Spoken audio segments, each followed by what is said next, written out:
à toutes et à tous, c'est encore et toujours Jérémy avec la SketchUp Academy.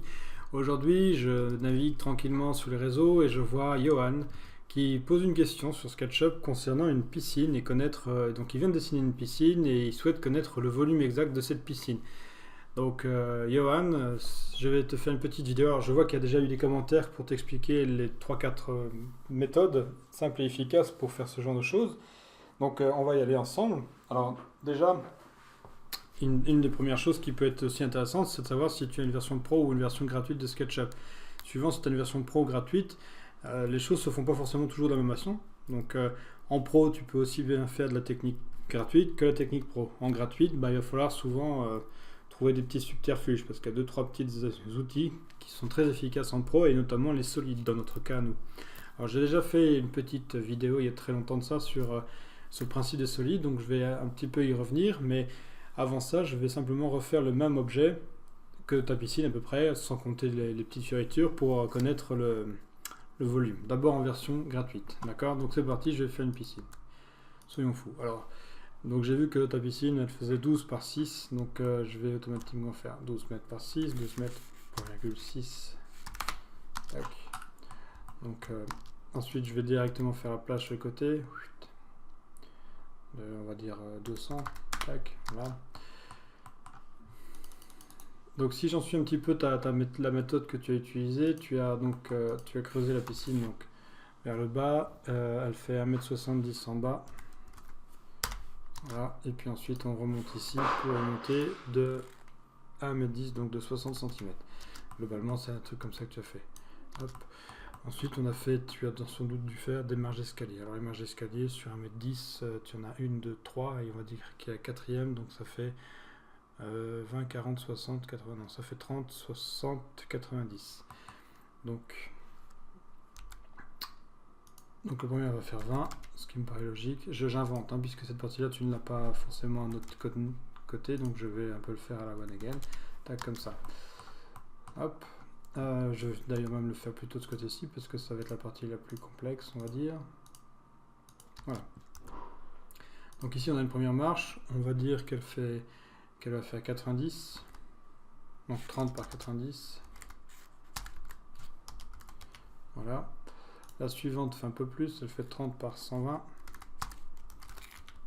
Hop, ça c'est toujours pareil. 120. Et puis la dernière fera ce qu'elle peut. Donc je vais faire exprès de faire un guide ici. Je viendrai dessiner la taille après. Et là par exemple, donc ça fait 120 plus 30, 150. Tac. Voilà. Généralement, j'efface les éléments qui sont en trop. Je prends l'outil déplacer et je viens déplacer ça vers le bas. Voilà. Là, j'ai mon début de piscine.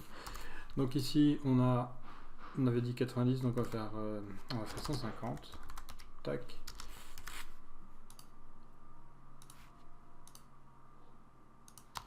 Donc 150 moins 60 et moins 30. Je retrouve ta piscine.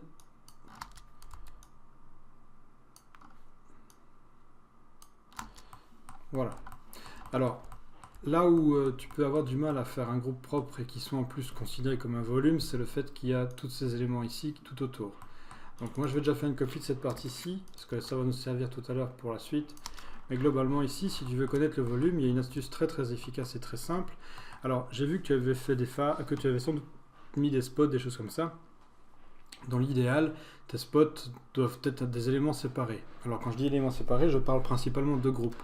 Simplement, donc si tu fais ce genre de choses, un spot ici, il fait partie intégrante de tout ton élément, ce qui est assez dangereux, ce qui est même voilà, le plus casse-couille qui existe. Alors après, on peut se maîtriser, arrive à faire des choses assez sympas avec des spots qui s'intègrent tout de suite sur certaines faces, suivant si tu dessines avec les groupes ou pas. Moi, pour débuter, je suis partisan du groupe au minimum, donc dans mon travail. Ici, le sol, la terrasse, concrètement, ce n'est pas forcément considéré comme un groupe. Donc j'ai tendance, comme un élément de la piscine. Donc je l'efface. C'est un autre élément. D'accord? Et techniquement, ça c'est censé avoir du volume. Dans notre cas, il n'y en a pas. Donc ce qu'on va simplement faire, c'est que, en fait, je ne sais plus si c'est Marc ou si c'est Fabien qui a proposé l'idée, mais globalement l'idée c'était simplement de sortir ça, ce que tu as fait, tu as pratiquement réussi. sauf qu'il y avait tous les petits éléments sur le côté qui font que ça peut perturber un peu ton dessin. Mais là concrètement, si tout est bien propre et que ces 4 lignes qui représentent le bord de ma piscine sont bien propres, il suffit simplement de fermer ça pour avoir un volume. Donc c'est pas tout à fait un volume, il faut encore le grouper, mais concrètement tout est bien propre et fermé. Si la face s'est recréée, c'est que les 4 lignes étaient déjà parfaites. Après, le fait que tu aies des petits trous partout, attention, ça peut des fois tu peux avoir du mal à calculer le volume. Ce que j'aime bien faire aussi, c'est bien sûr d'inverser les faces. Bon, c'est pas une obligation, mais tu pourrais très bien, clic droit, inverser les faces pour avoir un beau bloc blanc. Ça, c'est le bloc volume piscine. Je fais un clic droit dessus encore et j'en fais un groupe. Ce groupe, maintenant, on peut voir qu'il s'appelle groupe solide et qu'il est en centimètres cubes ici, tu vois, simplement. Cette fenêtre qui permet de connaître ça, c'est l'info sur entité. Donc si elle te manque cette fenêtre, tu vas pouvoir aller la trouver dans le menu fenêtre, palette par défaut, et tu rajoutes info sur entité. Généralement, cette fenêtre devrait rester le plus souvent en haut de toutes tes informations et rester ouverte. Évidemment, en centimètres cubes, c'est pas toujours drôle, hein, donc tu sais que globalement, ça doit faire quelque chose comme 99 mètres cubes. Mais si tu veux avoir du mètre cube, il suffit tout simplement de changer l'unité de ton dessin. Alors, pour changer l'unité de ton dessin, c'est encore une fenêtre. C'est la modèle concernant l'ensemble du dessin ou l'ensemble du modèle. Donc cette fenêtre, on la trouve dans le menu fenêtre. Et si on cherche bien, on a des infos sur le modèle. Une fois que tu es dans le modèle, tu as ici les unités qui te permettent de te mettre non pas en centimètres mais en mètres. D'accord ? Avec une précision en général. Voilà. Tu valides par la petite croix rouge. Et si tu reprends ton objet, cette fois-ci, tu as le volume en mètres cubes. 99,37 mètres cubes. D'accord ? Voilà, j'espère que cette vidéo t'a plu. Elle permet de répondre rapidement à la version facile, enfin la première partie de vidéo, je dirais, qui permet de rapidement faire ton volume quand c'est bien simplement, bien rangé, bien propre. Après, il existe une deuxième méthode qui peut aussi être utilisée, qui permet en fait de faire des soustractions, c'est-à-dire que tu crées un bloc, la terrasse plus la piscine, etc., en un véritable bloc solide, et puis ensuite tu viens dessiner dedans un autre élément et tu lui dis, moi je veux garder uniquement le volume entre les deux. C'est grâce à des outils comme les outils solides qui sont ici. Mais je ne vais pas en parler forcément aujourd'hui puisque j'ai déjà fait une vidéo sur les solides il y a quelques temps. Et dans ce cas-ci, tu risquerais de t'embrouiller l'esprit. Cette méthode, la première qu'on vient de voir, est très simple, très très pratique. D'accord ? Quand c'est bien fait, bien dessiné. Pour rappel, vérifier que tu as bien uniquement ton volume. Donc tu oublies les petites impuretés parce que les impuretés vont forcément risquer de faire des fuites. Hein. Concrètement, c'est ça.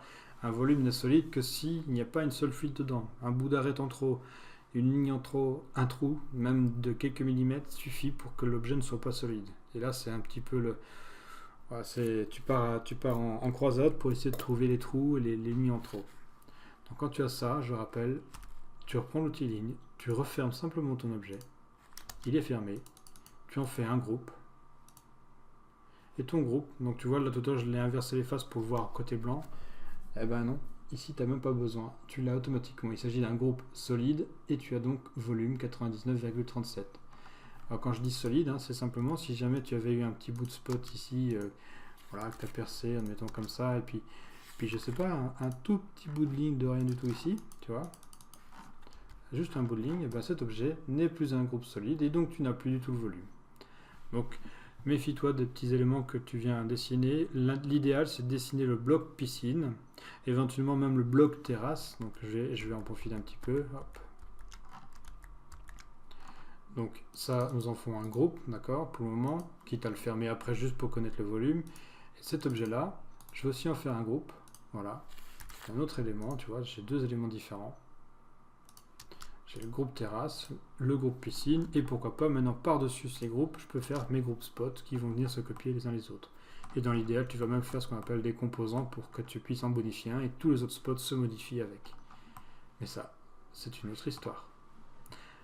Donc si ça t'a plu, n'hésite pas à partager, à liker et à dire que tu connais une super page Facebook SketchUp Academy qui permet de répondre à vos petits problèmes du quotidien dans SketchUp. À bientôt.